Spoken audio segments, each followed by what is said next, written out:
Bismillahirrahmanirrahim. Assalamualaikum warahmatullahi wabarakatuh. Alhamdulillahirabbil alamin wassalatu wassalamu ala asrofil anbiya wal mursalin wa ala alihi washabihi sayyidina Rasulillah jamain amma ba. Pertama-tama perkenalkan, nama saya Triharba Alchania dengan NIM 23150500013. Nah, baik.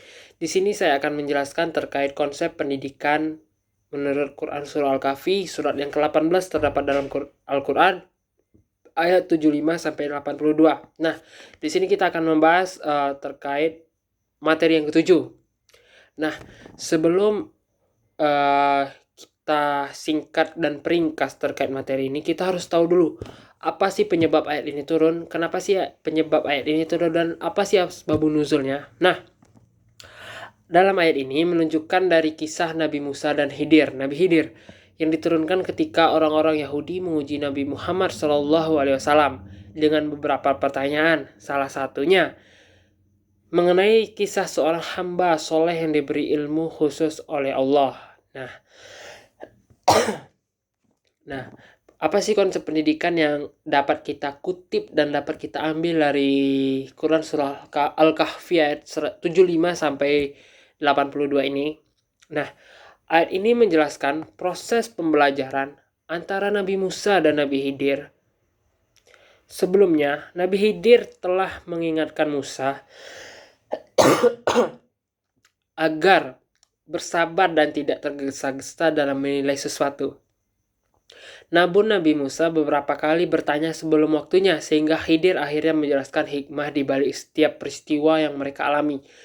Misalnya seperti ini, ketika Nabi Khidir mengajak Nabi Musa pergi ke suatu tempat, dan Nabi Khidir memerintahkan Nabi Musa untuk tidak bertanya. Tetapi dengan kekepuannya Nabi Musa tetap bertanya dan berkali-kali mengulang pertanyaan tersebut, sehingga Nabi Khidir menjelaskan hikmah di balik setiap peristiwa yang mereka alami.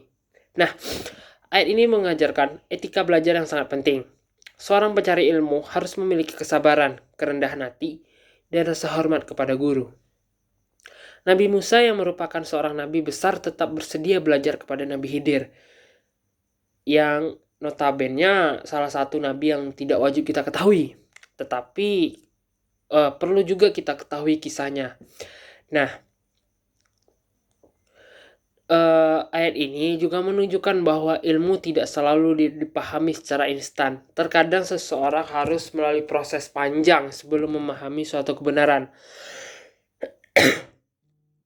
Oleh karena itu, pendidikan harus melatih peserta didik untuk sabar dan belajar. Salah satu contohnya yang seperti kisah atau kenapa ayat ini diturunkan tadi. Ketika Nabi Musa berulang-ulang bertanya mengapa, akhirnya Nabi Khidir menjawab alasannya kenapa sih harus diam, kenapa sih harus ini. Ada hikmahnya. Suatu pembelajaran itu tidak kita dapati secara instan, melainkan harus kita dapati dengan jalan yang panjang. Contohnya seperti mengerjakan suatu rumah. Tidak ada rumah di dunia ini yang instan, melainkan untuk membangun satu buah rumah itu harus melalui proses yang sangat panjang, dari penyeleksian bahan, dalam mencari bahan-bahan, membangun pondasi, dan lain-lain. Dan itu pun belum bisa kita anggap rumah 100%, kecuali dengan sampainya perabotan-perabotan yang ada di rumah itu. Baru kita bisa dapati rumah itu 100% memang rumah layak kita huni. Tetapi seandainya kalau kita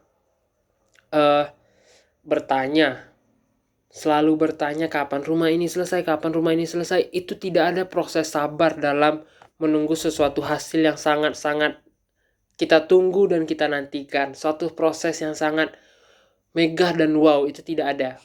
Nah, seperti itu. Selain itu, ayat ini mengajarkan bahwa ilmu Allah itu sangat luas. Semakin banyak seorang belajar, semakin ia menyadari keterbatasan dirinya.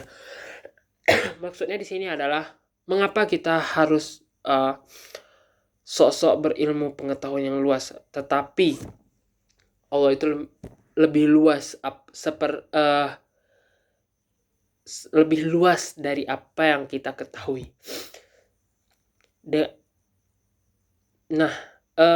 Maksudnya adalah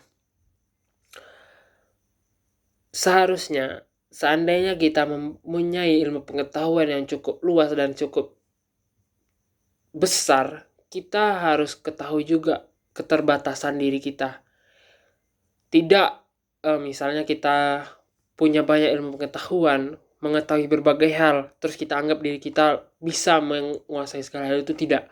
Kita harus tahu juga keterbatasan diri kita. Nah, mungkin itu yang bisa saya uraikan sedikit. Lalu konsep pendidikan dalam ayat ini meliputi pendidikan kesabaran, pendidikan etika belajar, pendidikan penghormatan pada guru, dan pendidikan kerendahan hati, dan pendidikan proses. Mungkin lebih dan kurangnya saya mohon maaf. Wabillahi taufiq wal hidayah. Wassalamualaikum warahmatullahi wabarakatuh.